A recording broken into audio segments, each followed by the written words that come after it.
Hi, I am Bill Hodges, and this is Spotlight on Government. And I have with me today Guido Maniscalco, who is with the commission here in Tampa. In fact, you're Chairman Pro Tem, I understand. That's right, Tampa City Council Chair Pro Tem. Guido, how long have you been on the council? I was first elected in 2015, and I just got reelected earlier this year, and we were just sworn in on May 1st, so beginning a new 4-year term. Let's drop back to when you first came on the commission. What did you see then that you think is better now? Well, we have two different mayors, so I had the good fortune of working alongside Mayor Buckhorn in his last 4 years, which was a very exciting time in Tampa, which it still is. A lot of positive changes, a lot of growth. And with that, going into my second term, since I came in halfway through, 4 members were term limited. And we have a whole new body. Yes. Rollover. So I work with 2 other council members that were there with the previous council and 4 new people. Some that are veteran voices, such as Councilman Dingfelder, who served before, and then brand new faces for South Tampa, for East Tampa, and a citywide seat. So it's a nice transition. We have a new mayor, Mayor Castor. I'm excited about that. Oh yeah, absolutely. I like Jane Castor. Absolutely. I think she's going to bring a breath of fresh air to the city. She is, she's had a decade's experience in public service. Oh, yes. Of course, as a police officer, then as police chief, and then moving into the position as mayor. She knows this city like the back of her hand, longtime roots. She basically worked from the bottom up, and now she serves as, the woman in charge of our city, alongside with our city council. But I feel very positive. Yeah, she's very energetic, very forward-thinking. She understands the issues, and I look forward to serving these next 4 years alongside her. I think I like the energy I see her bringing to it. Absolutely. In the past, the previous administration did get a lot of things done, but it was the energy, to me, and I'm an outsider, I'm looking at Tampa from the outside, just wasn't there that I see in Jane Castor's administration. There's a lot of things happening there quickly and with excitement. Well, I see, with Mayor Buckhorn, it was the first of what I would call like a social media administration. Very, very active on Twitter, Facebook. The marketing was very well done. And because so many people are connected with their phones and with their computers, you have a message and you send it out like that. You sure do. There was a lot of interaction, and Mayor Buckhorn was great for the city, a great, cheerleader, in so many words. And so he built that foundation with all the excitement. Jane Castor comes in now as mayor, and she has what I call rock star qualities. Walks into a room, she's very tall, people notice her, they gravitate to her, but it's always a positive message, very happy, very open-minded, forward-thinking. And that's what I want to see, that we're not adversaries, we're working together for what's best for the city of Tampa. Yeah, adversarial rarely works. We say that in Congress. Yeah. Congress is a mess because either side can't see anything good about the other side. Yep. And I think in Tampa, we don't need that. We need to see people working together for this community. You go back to Will Rogers in the 1930s, and there's plenty of jokes about Congress. Leave that in Washington, but in Tampa, which I see it as a big family. As I mentioned, Mayor Castor is born and raised here, educated here. I'm born and raised here, educated here, family here, deep roots, long ties here. It's a sense of togetherness, a sense of family. We know each other. We know the neighborhoods. We know where we're from. And that's what makes us a special place. We are, as a former mayor told me, he goes, there's no place in the world like Tampa. There's no place in the world like Ybor City. And it's very exciting. We have our unique flavor. And one thing that's always been said is, the melting pot. We're a paella. And I love that. We're a paella because you have so many different ingredients and so many flavors, and everything coexists. But you have to have everybody together in order to get that true flavor. And people love it. So I think that's what Tampa is. Of neighborhoods, and you asked me to call you Guido, so I will. Sure. But what neighborhoods do you represent? Well, people don't really register on these areas. They see District 6. We're broken down in 4 individual districts and then 3 citywide members. Citywide, of course, represents the whole city of Tampa. The districts are broken up in north, south, east, and west. I have west, which is basically, just to be clear and easy, the interstate to the east, Bush Boulevard to the north. So you have Sulphur Springs, Seminole Heights, then you go into West Tampa, you go to the airport, Raymond James Stadium, International Plaza, West Shore Plaza, the West Shore Business District, then down into Beach Park. Wow, you've got some pretty healthy economics in the area you're representing. Very, very diverse. I mean, not that you don't represent the entire city of Tampa. Sure. But the area that you are primarily responsible for is a pretty heavy economic generator for the city. There's a lot of action. We hear a lot about what's going on in downtown, but if you look at the neighborhoods in my district, from Seminole Heights to West Tampa and beyond, they're experiencing a renaissance. A lot of new construction, a lot of new residents, a lot of new restaurants, businesses. It's really booming in a way that may not have happened in maybe 100 years or maybe after World War II. So it's very exciting, and I'm honored every day to represent these wonderful neighborhoods in this community. Let's get into your background a little bit. Sure.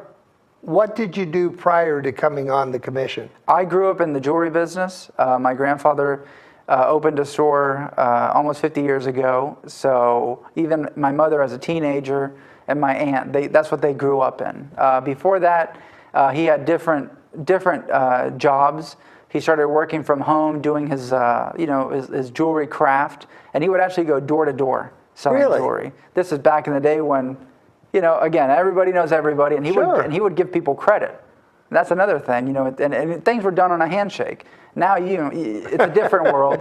So we opened a store. I grew up in the jewelry business. My father also has a separate jewelry store. And before politics, I worked different retail jobs. In jewelry, I would buy and sell watches, collect watches. But my goal was always to serve on the city council. I was inspired when I was about 13 years old by Mayor Dick Greco, who was mayor at the time. He started as a city council member at 30 and became mayor and whatnot. I coincidentally got elected at 30. Is that a direction you'd like to see yourself go? I don't know. I have plenty of years to do it. I have so many hopes and dreams, but at the end of the day, I just want to be happy and I want to serve. And what's important to me is not just to see others happy, but to improve the quality of the community I represent and leave it in better shape than how it was. I don't want to say given to me, but as I began this service on city council. So after I got elected, I left the jewelry and watches and focused strictly on this. I do this full time. So you don't have that? No. My family does. My father and mother, have their own separate businesses.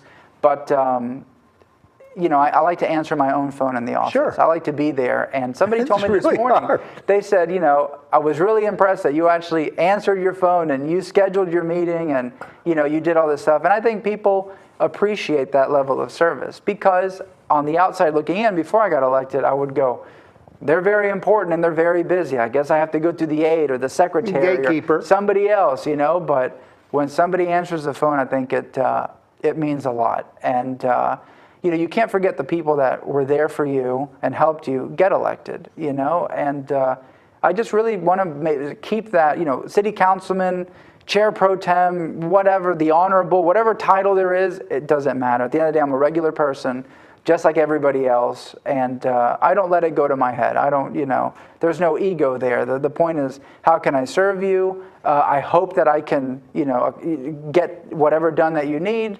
And that's really it. Do you have a family? No. I know you talked about your mom and dad. No, one day.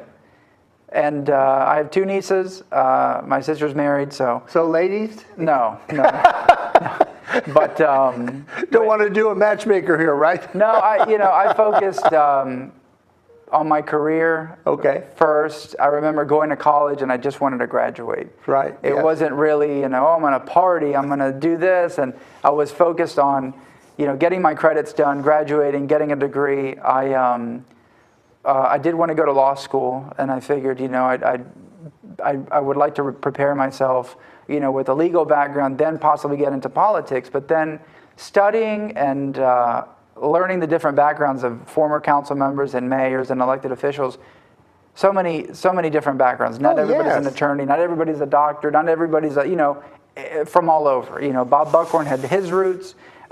Mayor Castor was the chief of police. Pam Iorio began as a county commissioner. supervisor of election, people like Bob Enriquez, Princeton graduate, graduate of Tampa Catholic, which I went to. He served as a state representative, then came back as a property appraiser.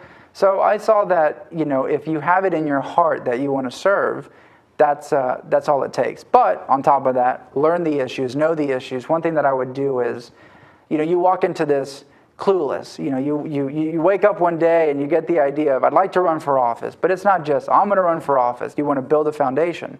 And what I would do is, I didn't really know anybody. Like, who do I approach? Who can I get advice from? So I just started reading the newspaper and getting up to speed on every issue. Everything that happened, I wanted to know. So if anybody asked me a question, they wouldn't stump me. And they'd say, oh, you know what, he's done his homework.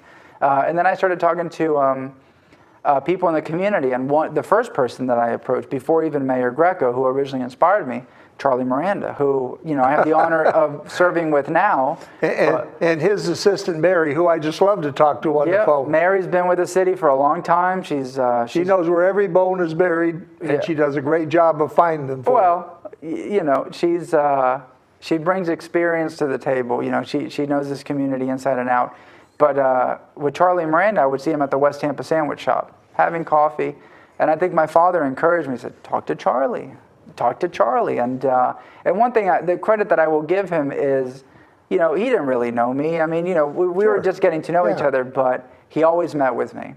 And I remember one day I said, well, what do I have to do to get a meeting to meet you in your office? And this is at the coffee shop. He goes, well, I'm heading there now. I'll meet you there right now. Just like that. And I said, you know what? I want to be like that. Open door policy, easy to access, man of the people kind of thing. Not, you can't get to me because you got to get through security. And we do have security, but it's that I'm unapproachable.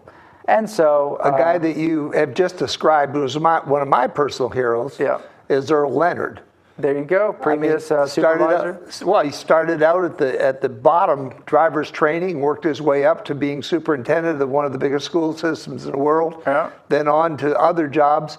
I mean, this guy, absolutely fab, but he never lost the common touch. No, and he still doesn't. Somebody that's like that is Joe Lopano, the director of the greatest airport in the world, Tampa International I want Airport. him. If you can get him on the show, I think that's the reason we moved to Tampa.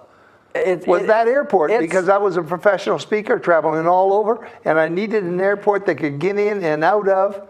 And I still love that airport with all the expansion, and I'd love to have him on this show with me so we could talk about it. It's wonderful what they've done. It's it's a great airport, an hour or less in parking, and it's free, so you can go in, grab something to eat, and go. Yeah. And it's what other airports are like that? None. I don't know any of them. I've traveled all over the world, just got back from Scotland, and I'll be honest with you, there are none like Joe runs there. And I'd love to have him on the air. So one of these days, if you're talking to him, put the bug in his ear that I'd love to have him over here. I think I'm correct in saying I think you started as a cab driver up north. So from cab driver, which is great because they work hard to airport director in Tampa, and he's a really nice guy, and he's Italian. So as a fellow Italian, all those things together, there's always good conversation, and I appreciate that. But I think we're blessed with a lot of great people in government. Lopano is great as director of the airport. Bob Enriquez is wonderful as property appraiser. That's another guy. Born and raised here, deep roots. His great-grandfather was one of the mayors of West Tampa. I mean, we're talking about, that's wonderful. As a student of history, you learn that and you see multi-generations in public service. That's great. People that I've served with on the city council, people on the county commission, when you spend so much time together, sitting up there you get to in a know board who they meeting, really are. you know what they like to eat, you know how they take their coffee, you get an understanding. And in the past, in the previous council, served with great people, Councilman Harry Cohen, Frank Reddick, Yoli Capine, and Councilman Mike Suarez, which they have become like family. It's not just, politicians amongst each other. It's, you get to know their parents, you get to know their siblings, and it's really wonderful. So we've got some retreads on there that've been there before too. Well, Dingfelder brings knowledge and I like to him. the table, but he's a great a number of times. He's a great guy. Orlando Goods. He knows what he's doing. He does. He asks a lot of questions, but you know what? We're elected to ask those questions. That's right, the hard questions. Nobody wants a rubber stamp. So when those discussions come up, Councilman Bill Carlson, who's new, represents South Tampa. He's a world traveler, highly educated, very professional. Orlando Goods, Councilman Goods, serving East Tampa, served as a police officer for many, many years. He knows this area inside and out. Dedicated individuals that have their heart in the right place. They don't need to do this. I mean, No. getting to know them, they could have a peaceful, quiet life in the private The pay sector. is not that great. Well, I mean, I'm fine. You know, I handle it, and I think it's, you know, I'm blessed to have it. But, you know, it can be a demanding job because you have a vote that comes up, and, you know, some are easier than others. And then you have, you don't want to make the neighborhood angry. You don't want to make the mayor angry. You don't want to make this one angry. You know, you got to find a happy medium, and sometimes everybody leaves upset. But And maybe that's the best decision. and that's it. They're equally angry. Right. But, you know, first and foremost, you know, it's important to do what's best for the community. For example, you and I have discussed before transportation, and beyond light rail or expansion of the streetcar, which is the things that I want to see in this community, especially with offer transportation.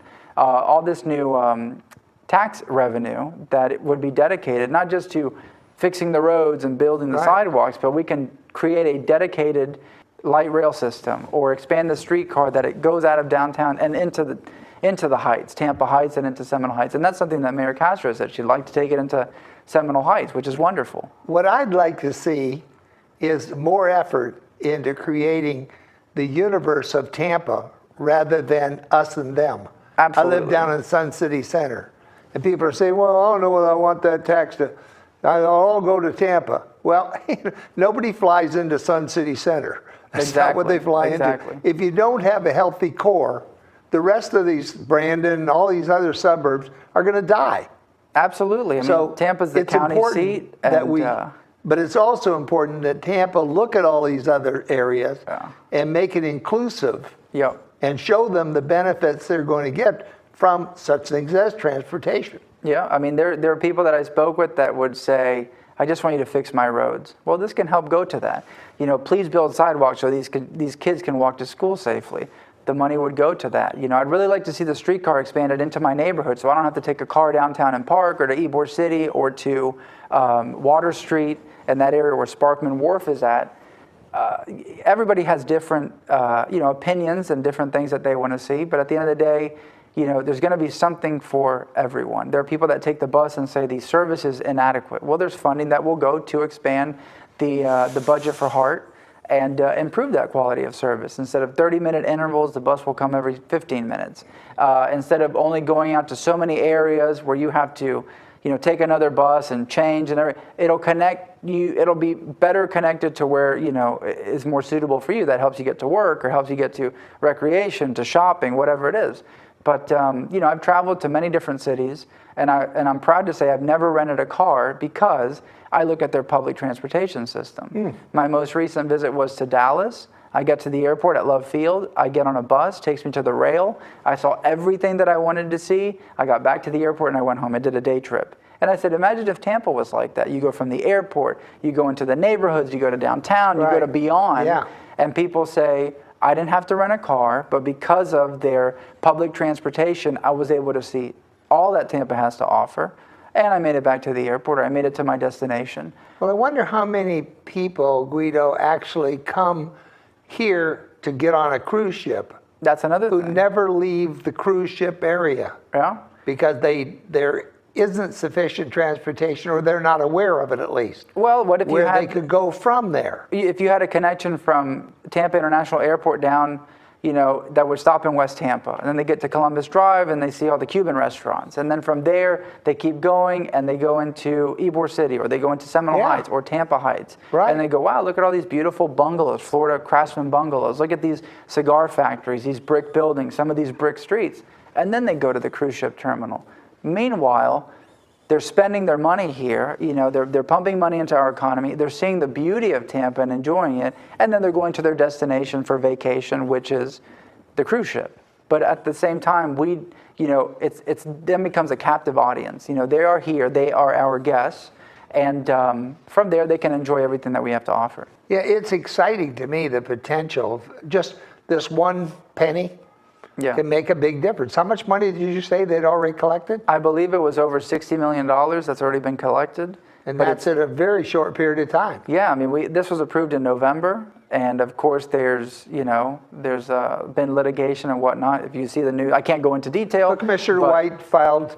Yeah, it's all in the news. I mean, anybody Googles it, with the And I Tampa guess Bay both Times. sides won something out of that. The tax was legal, but how it was dispensed was Exactly. to be thought of. So A judge has, has made a ruling there, and we'll see where it goes from there. But along that, people will say, I don't want my taxes raised, because now we're at an 8.5% sales tax rate, which I believe is the highest in the state. But with that, the voters also approved a half a cent for 10 years that goes to for the schools. So that will sunset in 10 years. So in 10 years, we drop down to 8%. Then the CIT money that was approved back in the 90s, that expires in the next few years. So the sales tax drops again, I believe, down to 7.5%.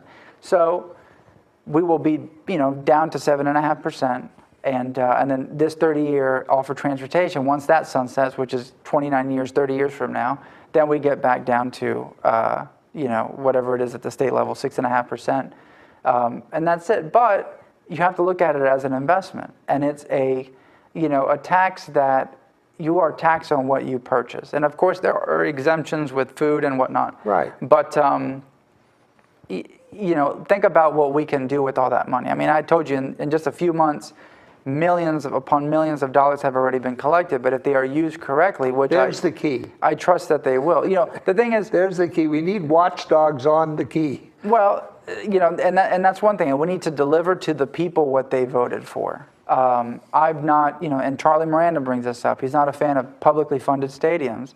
I wouldn't put that money, and you can, but I wouldn't say, take that money and divert it to a baseball stadium for the Rays. No, it is strictly set aside as a dedicated fund for transportation issues. Can't Charlie get some money out of it for plumbing? Well, but, the thing is, But for those that don't know, that's his dedicated cause, is the plumbing of the city of Tampa. well, we did do pass a stormwater assessment, two of them actually. One is a capital improvement project of $251 million to address the flooding in the city. And there's heavy construction in the South Tampa part of the city and the southern part of my district, which will alleviate that flooding at Del Mabry and Henderson and Neptune and the historical areas where when it rains too hard, roads flood and cars get stalled out and whatnot. But we're making a $250 million investment over the next several decades. But alongside that, now we have this dedicated fund also for transportation, which is needed. What else do you think that we should do? What's on your wish list of things that you'd like to see done? Climate change is an issue and a topic that comes up. I think it's real, it's legitimate. If you look at progress by humans in the past 150 years, let's say from the Industrial Revolution, look at everything that we pump into our atmosphere. Oh, yeah. How we pollute our waterways. You didn't have plastics as they are used now. You didn't have electric vehicles. You had steam locomotives. You had coal plants.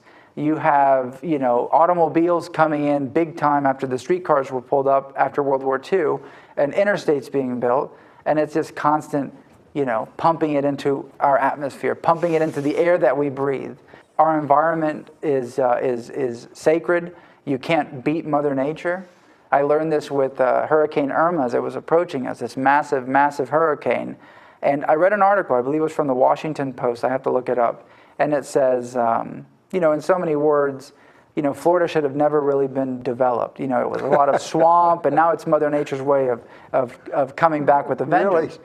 But, we talk about the polar ice caps. We talk about single-use plastics. We talk about straws, things that were just, between litter, between what's being pumped into the atmosphere. We have to think about what are we leaving for the next generations? What are we leaving for our children? And that's, that's what we need to think about long term. It's great to build the parks and the river walk and the transportation projects. I love the river walk. I think that was a wonderful investment. It's absolutely wonderful, and it brings so many people here. But let's think about our environment. Let's take steps, and that's something that I've thought about and considered about how we ban single-use plastics, on city properties, and In at least. St. Petersburg, you can't find a straw. Well, let's do our part little by little. You just because can't find a straw anywhere in St. Petersburg. They're just not there. plastic bags you can't recycle because they get caught in the machines. Right. Oh, that's right. They do. Styrofoam doesn't break down for I don't know how long.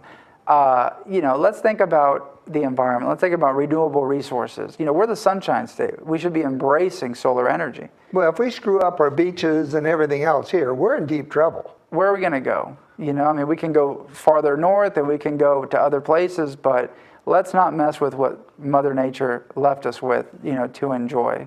And, there's the topic of sea level rise. I think a lot of this is man-made because we have polluted in a way in this last century or more that has never happened because we've never had this kind of technology until now. The world is young. If I tell you 1890, we think, the way they dressed and, roads were being paved with brick and Ybor City was a newborn and whatnot. But it's such a short time period in our history. Oh, yes. The Roman civilization is 2,000 years ago. And we look at that, how advanced they were. And for a period there, things changed. We come back with the Renaissance, and now look what we can do with cell phones. Everything is there. Look at the technology in cars, even airplanes. I talked to a friend of mine whose grandmother was born in the early 1900s, I believe 1903. And I said she was born with horse and buggies, saw the automobile, and by the time she died, we were on the moon. We have jet airlines and whatnot. So, technology moves very, very quickly. But let's look at the impact of what that's done. And I think the city has to look at that very carefully. Sure. In everything they do, because you are the focal point for the whole area. Yeah, not only that, we're along the water. So when we talk about sea level rise and climate change, who's going to be affected? Miami, Tampa, Pinellas County. Well, look at what happened with St. Pete with those water discharges from the sewerage. Yep, that's another... And by the way, the tide flows in and out, so that didn't all go out. Some of it came up our way. Exactly. So, it's a vicious circle, and we have to do our part in making the proper investments to make sure that we're respectful of the environment and we plan for the future. I don't want to leave anybody with, burden any future mayor, any future city council with something in 20, 30 years where they said, Tampa didn't take care of this or that, and here we are. Because once something spirals out of control, it's very hard to manage. Well, Commissioner Maniscalco, thanks. I really appreciate your coming on with. But it's councilmen. Commissioners make twice the money. You know what? Which I appreciate. I do that all the time. Commissioner is stuck in my head. In Ohio, I don't think we had any council. They were all commissioners. You have commissioners, you have aldermen, you have different titles. But no, county commissioner represents. But I got Maniscalco right. Yep. So yeah. I want to know, will you come back? Will I come back to this Yeah. show? Well, this is my second time. Well, I know. If you'll have me. We'll have you back as often as you think you have something you want to get across to the people. Sounds I think great. it's important that you know what these people who are representing you actually believe and get a little feeling into their background, who they are, what they are. So thank you for being on the show. Sure. I'm Bill Hodges. This is Spotlight on Government. You're unique, you're special, and you're great. Tell yourself so often because you are, and we'll see you on the next Spotlight on Government. And thanks again for coming on the show. Thank you very much.